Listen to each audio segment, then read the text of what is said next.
Hey, boys and girls, we're going to read Chapter 6 of I Survived the Sinking of the Titanic. So if you would flip to page 26, and we'll go ahead and get started. George didn't tell Phoebe or Aunt Daisy about his plan. He figured he'd head down to the first-class baggage room after they went to sleep. He'd find Mr. Burroughs' crate, pry it open, and take a quick peek at the mummy. He'd be back in bed and snoring away before anyone knew he was gone. It was almost 11:15 when Phoebe was finally asleep and the light was out under Aunt Daisy's door. George crept out of bed. He quickly got dressed and put his knife in his pocket. He'd need it for prying off the lid of the crate. And who knew? Maybe there was a live cobra in the box, too. George could hope, couldn't he? George opened the door and peeked into the hallway. He wanted to avoid Henry, who seemed to have eyes in the back of his bright orange head. He wouldn't like George creeping around so late at night. But the hallway was quiet. There was no noise at all except for the quiet hum of the engines rising up from the bottom of the ship. George loved that noise. It made him think of crickets in the woods at night. In fact, being out here all by himself reminded him of the nights at home when he sneaked out into the woods while Papa and Phoebe were asleep.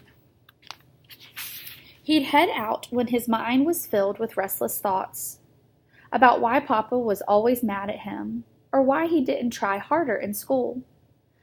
And of course, Mama. Almost 3 years had passed since she died. George tried not to think about her too much. But some nights, when he closed his eyes, he'd remember her smile, or her smell when she hugged him close, like fresh grass and sweet flowers, and the song she'd sing to wake George up in the morning.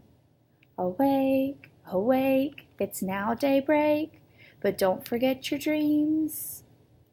Thinking about Mama was like standing close to a fire, warm at first, but get too close and it hurt too much.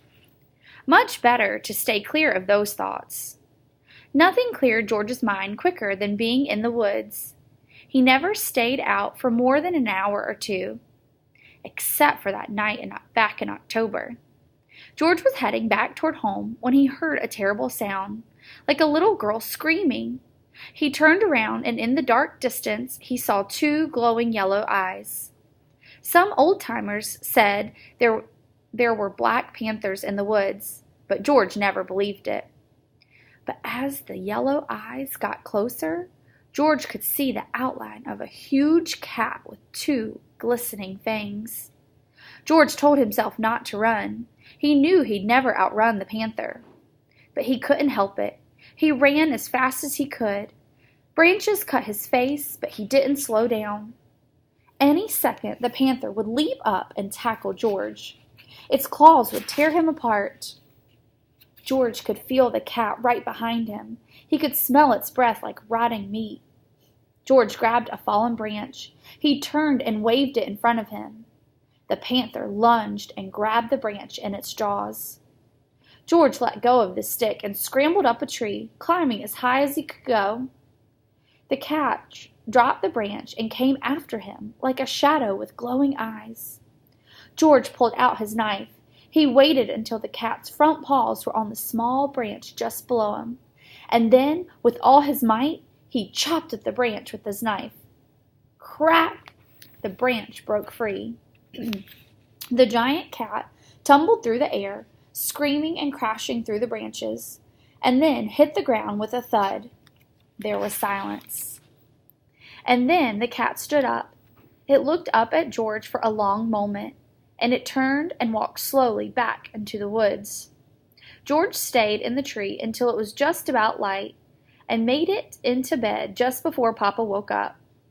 His friends at school refused to believe George when he told them, even when he swore on his heart. No way, big fat lie. Next thing you'll be saying is that you've been signed by the giants. Their laughter rose up around George, but it didn't bother him, because right then he realized it didn't matter what they thought. George knew he'd faced down a panther, and he'd never forget it.